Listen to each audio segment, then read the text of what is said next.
Anh Tuấn ơi, đây, coi tí.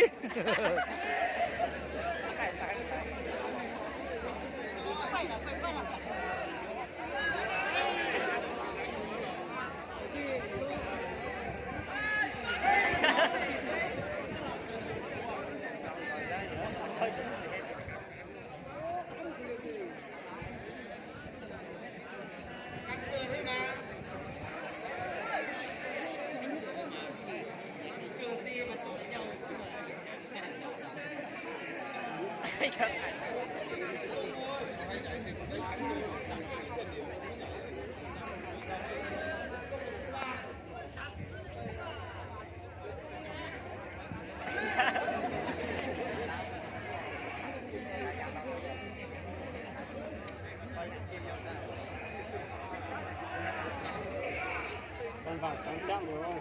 Đi có phiền đâu. Kìa.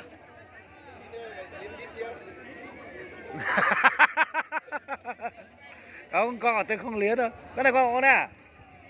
Không có. Con này bán rồi, con năm ngoái con này bán rồi. Con này là cái con non bảo là năm ngoái sẽ mang đi đây. Không.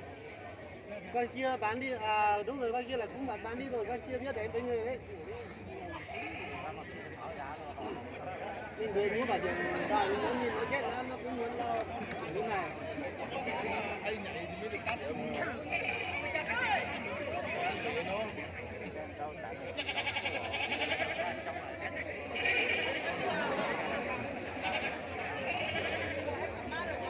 Rồi, bây giờ lại đến là lượt cái con đen kia nhảy.